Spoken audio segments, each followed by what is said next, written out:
Hey guys, welcome to another YouTube video, and in this video, as you guys have seen in the last few videos, I've done, silly season for recaps, silly season for Supercars. I've done a recent video I've done for Formula 1. Now it's time for MotoGP to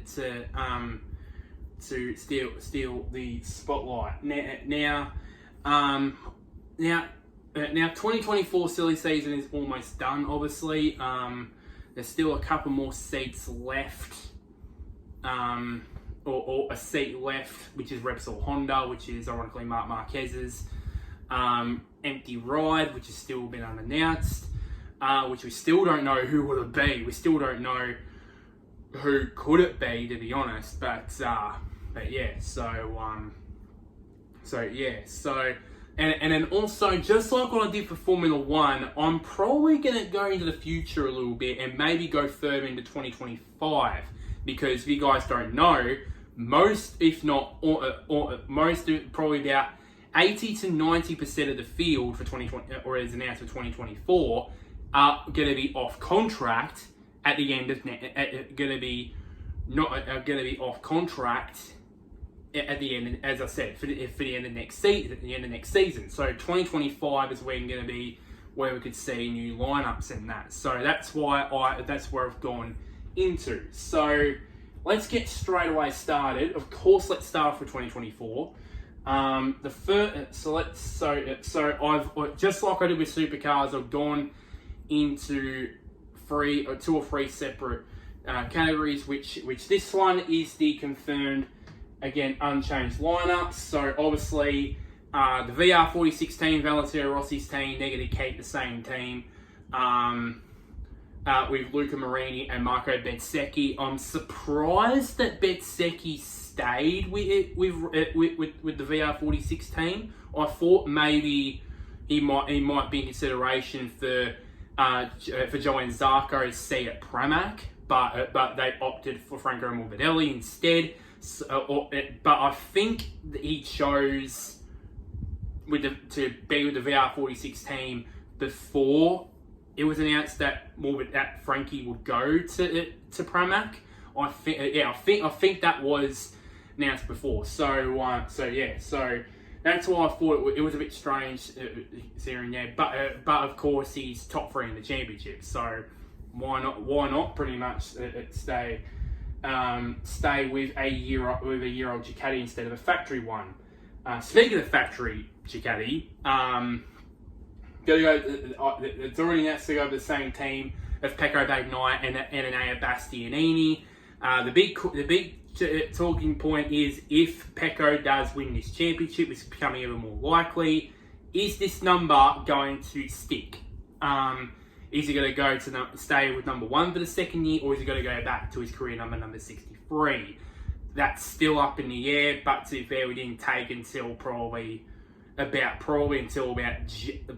early to mid-January until it was announced that he was going to run the number 1. So yeah. It's going to be pretty interesting as well. It's been pretty interesting the last month, this World Championship, ever since Bagnaia had that horrifying crash at Catalunya, which I remember watching that as well, and I was just like, oh, far out, it's a massive crash. Since then, he hasn't been the same pretty much, but despite that, he still holds the championship lead. Enea Bastianini, of course, who was affected by that injury. Since the injury in the first round at Portimao, he hasn't pretty much been the same since. He hasn't been the same rider that we saw when he was with Gresini in 2022. Hopefully, he returns to form with that team, with the factory team next year. Aprilia, they're sticking with the same, the factory Aprilia team, they're sticking with the same team of Maverick Vinales and Alicia Spargaro. Not as much of a great season from Aprilia like they did in 2022, but still, of course, they won Alicia Spargaro, he's won a couple of races. Won a race, and I think he's won a sprint race as well. So it's still a bit of an uptrending turn, really, still for Aprilia right now. Pretty inventive with the bike, with the RSGP as well. If you think about it as well. Sticking with Aprilia, the RNF crypto data team, they're going with the same team of Raul Fernandez and Miguel Oliveira to KTM rejects. Well, not rejects, but Miguel Oliveira sort of a reject, while Fernandez just so pissed off he just wanted to move away from KTM. Probably has something to do with being destroyed by Remy Gardner both his years in Moto2 and in MotoGP, pretty much. So yeah, on that front. Then now moving on to the confirmed changed lineups. So these are the ones that are confirmed lineups, but they have changed from this year to next year. The first one, as I said earlier, a change at Pramac. Obviously, Johann Zarco is out, and of course Franco Morbidelli is in alongside of the Martinator himself, Jorge Martin. I mean, what can you say about Martin? He's really has stepped up, really, and really in this year. He's gone through the levels since he's gone into MotoGP. Of course, I think he's won a race in each of his first three seasons in MotoGP. I think he did win a race, I believe, in 2022. I know he did win a race in 2021, and obviously this year. But he's really has proven himself, especially in the sprint races. He's definitely proved himself in sprint races and in qualifying as well. So hopefully he goes to another level, and hopefully we see Martin versus Bagnaia number 2 for the championship. Hopefully next year. Hopefully it'll be a lot closer. Yamaha. Now this is one of the talking points. It's been a really disappointing season for Yamaha. I mean, going from, of course, challenging in 2020, and then, of course, winning it in 2021 with this man here, Fabio Quartararo. Then 2022, basically leading about maybe 80, maybe 90% of the championship in 2022 before being pimped in the last few races by Pecco Bagnaia. And then this year, they've just been nowhere. They've just absolutely been nowhere. Probably a couple of reasons. Probably because of the bike. Obviously, the bike itself, it's not really great. It's not helped by the fact that the 4 other manufacturers in Ducati, Aprilia, and KTM have overtaken them in terms of straight line speed. But they haven't. So yeah, and there was rumours that they would probably try and go for a much aggressive sort of engine to improve their straight line speed, but that proved false in the end.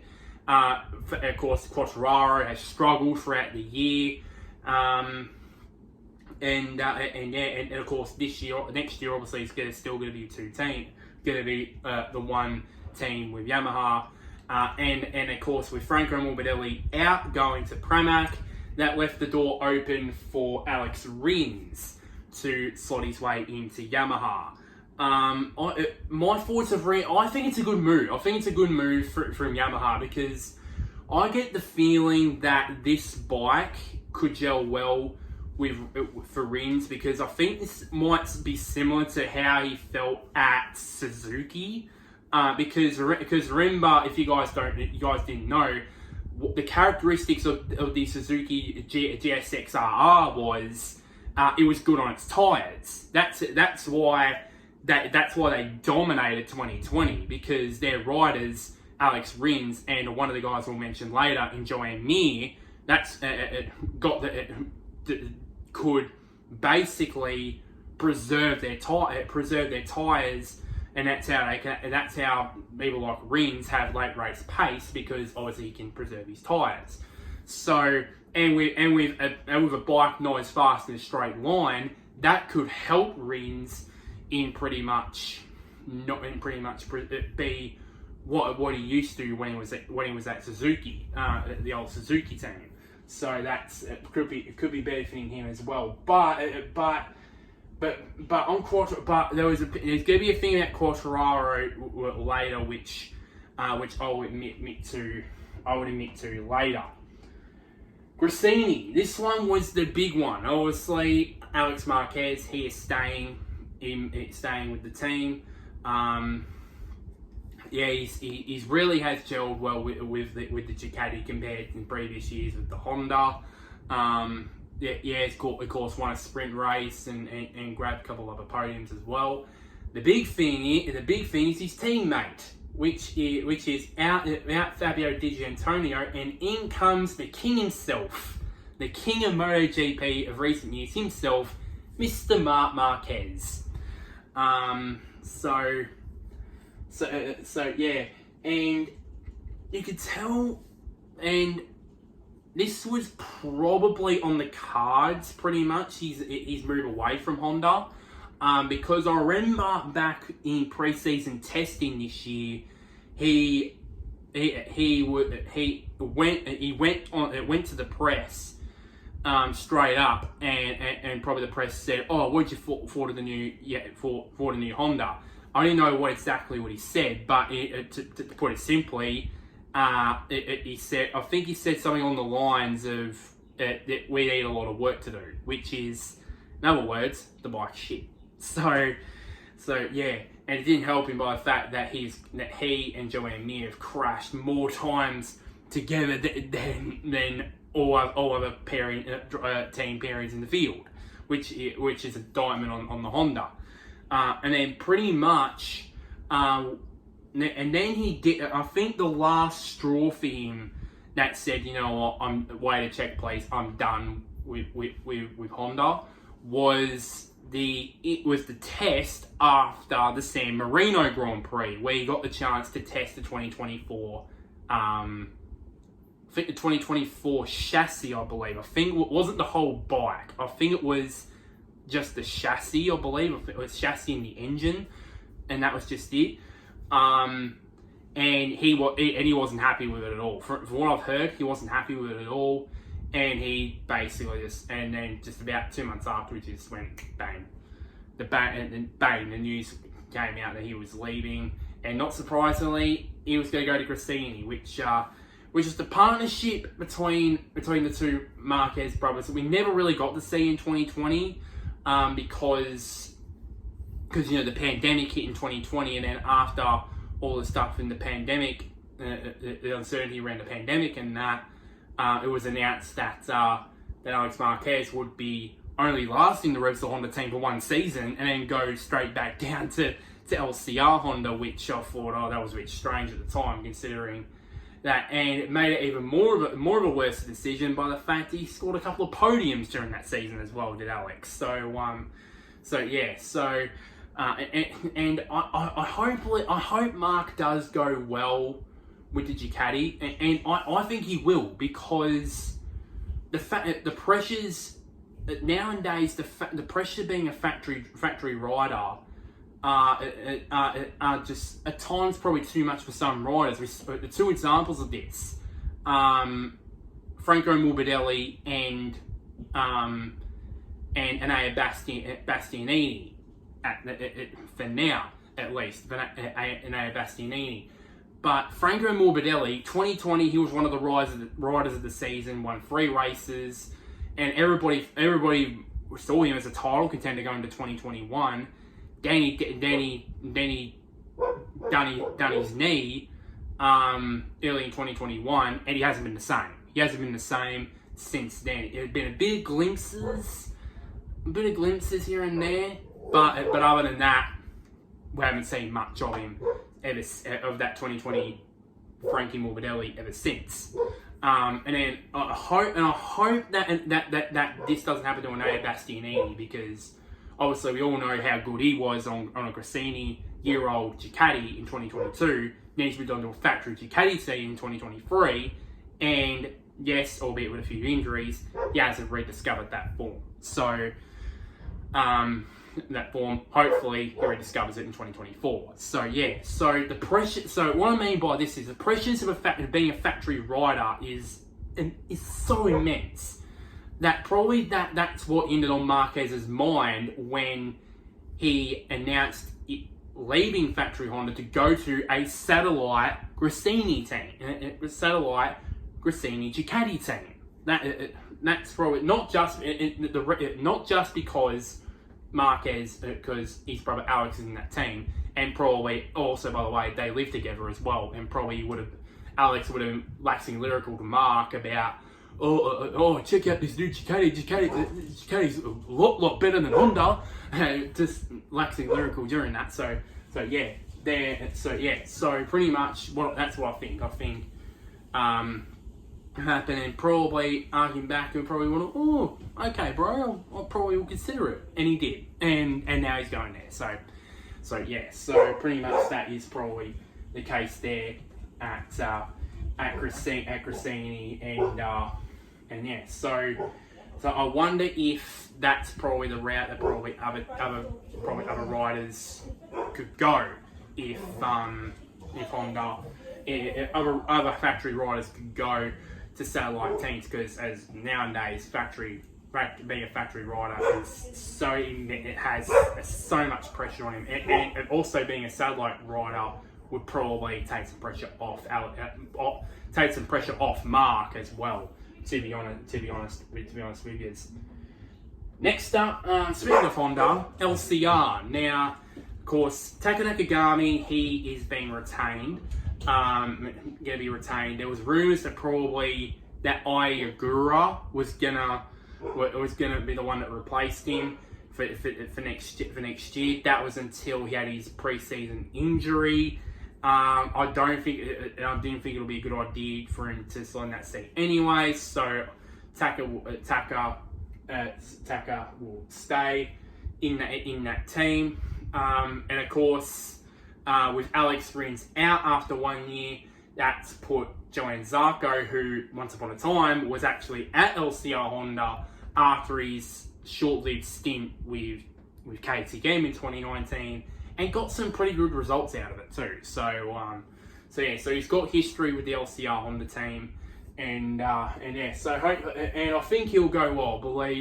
I think that, of course, now coming off his win at Phillip Island, with that backflip, finally, I got to see a Johann Zarco backflip. Finally, it took me bloody years to what that he's been in MotoGP to watch him finally, I saw him do a backflip after winning. Finally, and appropriately, it was at Phillip Island as well.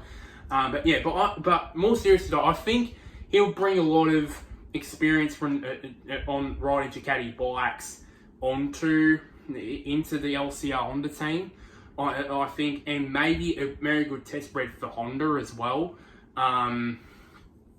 Because he's rode different machinery. I mean, he's rode Yamaha, he's rode KTM, he's recently rode with Ducati, now he's with Honda now, so hopefully he carries that experience there with the Honda team. Uncertain and unannounced lineups we move on to. So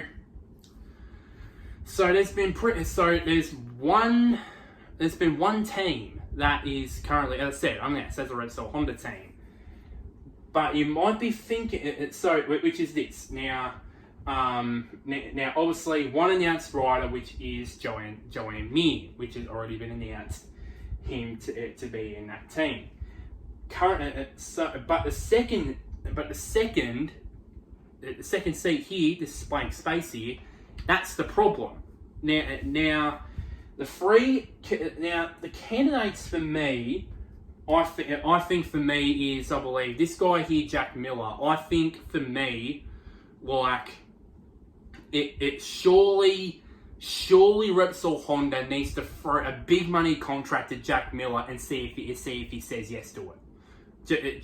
Just why not throw money at it? That's the first option. The second option would be this man here, second place. He's currently second place in the Moto2 World Championship at this point, Antonio Arbolino. But that one's a bit challenging though, because he came out about a few months ago and said he's not ready for MotoGP. So unless if he does a full backflip and says, yes, I am ready for MotoGP, that's probably unlikely. Or the third option, quite simply, is go say to Pol Espargaro, we'll give you a second stint with this team because this year he's gone back to KTM, albeit with the Gas Tech Free team, albeit it's the season's messed with injuries, but why not give him a second shot, maybe as a bit of a stopgap thing before maybe handing the reins over to a young rider in 2025, which we'll find out soon, by the way.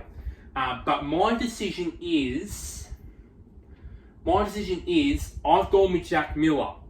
Now, the reason being is, I think for me, if out of those three that I mentioned, out of Miller, Arbolino, and Pol Espargaro, I can see Miller the more likely going and accepting a Repsol Honda contract. Because obviously, he's been on Hondas before. Obviously, the last few years he's been on Ducatis. This year's the first year with KTM.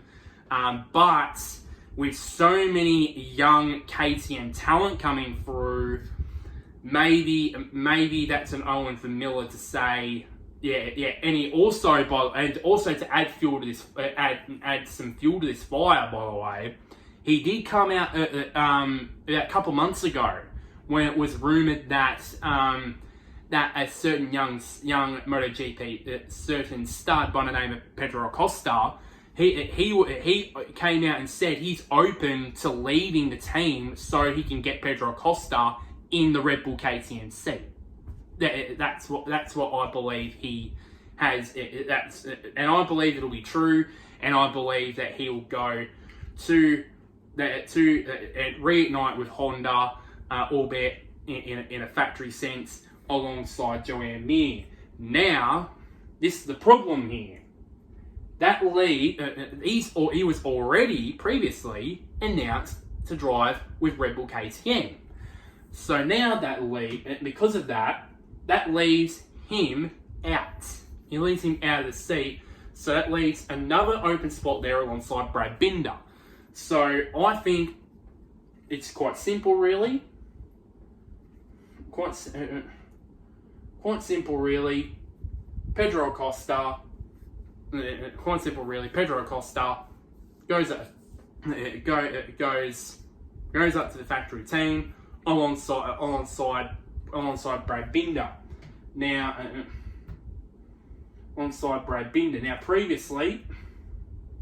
previously he was going to be announced as a gas rider alongside of Augusto Fernandez.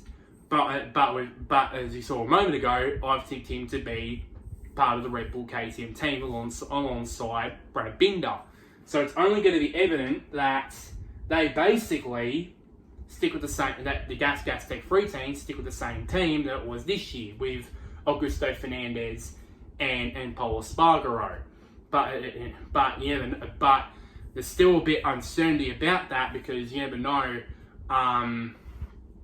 Maybe Pol Espargaro might get lured to go back, as I said earlier, lured back to go to Repsol Honda. So yeah, that's the big uncertainty there. Now we move forward to 2025. What's going to happen here? So firstly, let's go to the first capital rank, which is Aprilia. The RNF team, no problems here. I think they'll be the same team. I don't see anybody else out of Moto2 or other MotoGP riders going to these two teams. so on and so forth. The first big change. No. These are the ones that are going to be sticking the same. I just forgot that they got the rundown of the sheet here. So factory Ducati, same team. Pecco Bagnaia and Enea Bastianini. Unless Bastianini's form continues to dip in 2024, he would be leaving that team, but I believe he'll stick in that team in 2025. Pramac, I think it'll be the same. But I won't be surprised if Enea Bastianini's form continues to drop next year, and then Jorge Martin, like for example, wins the MotoGP World Championship in 2024. There could be the high chance that maybe, just maybe, there might be a certain swap, possibly. Either a certain swap, which means that Bastianini goes down to Pramac and then promote Jorge Martin to the factory team alongside rival Pecco Bagnaia, or Bastianini leaves the team altogether. Who knows? That is what I think there. Now, Grassini, I think the All Marquez duo, I believe that's gonna stick around. In my opinion, no problems there. So too with the VR46 team. No issues there with Luca Marini and Marco Bezzecchi, unless maybe if it's true that Bastianini leaves the Ducati team, leaves the Ducati fold, for example, and then Jorge Martin goes up to the factory Ducati team. Maybe there's a spot at Pramac. Maybe that's when Bezzecchi does make that move to Pramac for that factory bike. Who knows there? KTM, same thing. Brad Binder and Pedro Acosta, I believe, will go up there as well. Now we move on to the changes here. This one is the first real one, the first real change. I think Alicia Spargaro will stay, but I think that Maverick Vinales, you see there's no Maverick Vinales. Fabio Quartararo is there. Now this is why. He is off contract at 2024. That's why I believe 2024. All the pressure's going to be on Yamaha to build a bike that is capable for Fabio to win races again. Because if it doesn't, and it's the same, and it goes a step further down to what it was in 2023, then there's a good chance that Fabio might say that he's done. He's had enough with the Yamaha. He's had enough, and wants to go on a more faster bike. And then maybe, just maybe, you might see this bike here, Aprilia, more potential for him to win a second world championship than he is on a Yamaha. You never know with that. So that's what I think in my personal opinion. I think that could be the case. That could be and maybe would be the case for Fabio to go there. I would say go to Ducati, but I don't think that, as I said, you could tell there, I don't think there will be much room for him in that team anyways. Second one, Repsol Honda. No Joanne Mir, but they would still stick with Jack Miller. I think they would still stick with Jack. But since Quartararo is going to go to Aprilia, it only makes sense for this guy here, Maverick Vinales, to go to Repsol Honda. Now, the only problem would be for Maverick is basically I don't know if he still is though. If anybody could comment down below this video and could correct me on this, I think Maverick is still sponsored by Monster Energy, and the Repsol Honda team is sponsored by Red Bull. So it's going to be a massive conflict to see that happen as well. But it has happened before. It has happened before. Because the main reason, the previous rider Joan Mir, he was a Red Bull sponsored rider when he was at Suzuki, and then when he moved to Repsol Honda this year, he became a Red Bull sponsored rider. So it can happen. So that's what I've chosen there for Vinales to partner up with Jack Miller in 2025.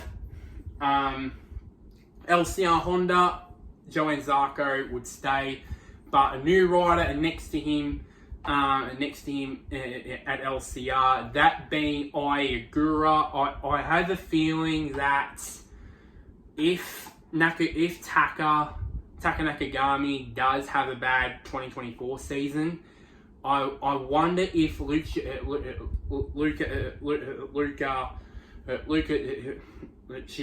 I'm not going to say it. I tried to say it, but I'm going to pull out of that one. If the team loses it, I could see the team losing its patience with Taka and just go, you know what, there's a much younger Japanese rider coming through the ranks, coming up, and we better sign him up before another team does. So why not basically stick with him and being done pretty much. So I think Ayagura would step in that LCR team finally after a couple of years being rumoured to be in there, but not really, and partner and be teammates with Johann Zarco. Gas Tech Free team. I think they'll stick with Augusto Fernandez. I believe there's no other seat really for him to go. Really, to be honest. I mean, you can't go up to the KTM team already because they've got Binder and Acosta, obviously. But I believe he can be a big leader for them in that team. And the second rider is a bit of a shock one. But a good one for me fellow MotoGP fans over in the UK might like this. Jake Dixon. He's definitely has. I've noticed he's definitely has improved over the last couple of years in Moto2, and he's a rider I think is going to be one to watch in the Moto2 World Championship in 2024. Because I think it could take another step further and maybe challenge for the World Championship, and maybe say to the Gas team to probably to basically take him on for 2025, or if not, maybe get him to the Red Bull KTM, maybe IO Moto2 team, maybe to get him to challenge for that championship in 2025, and maybe move up to this squad in 2026. Who knows? I've been really impressed in recent years in the last couple of years in Moto2 with Jake Dixon, and I think UK MotoGP fans are crying out for someone from the UK to be in MotoGP after, of course, Cal Crutchlow is retired from full-time riding. So hopefully that does happen there. The last team obviously is Monster Energy Yamaha. Obviously I've announced they've lost Fabio Quartararo. So Alex Rins, I believe he will stay there in that team. And his teammate, I think, is going to be a rookie, and that rookie would be Tony Arbolino. I think that's next. I think 2025 that will be when he's ready to go up to MotoGP.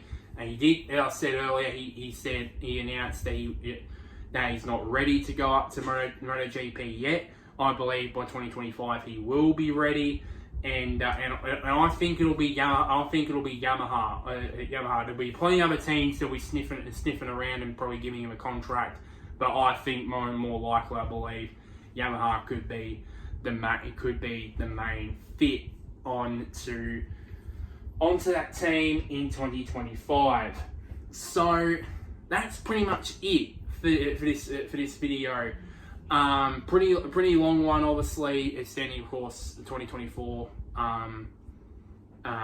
silly season, and of course go into my old crystal ball as I normally do for 2025 silly season there as well. And there'll be plenty of changes from now until 2025, till now and this time next year, I should say, where most of the 2025 lineups will be announced. So as I said,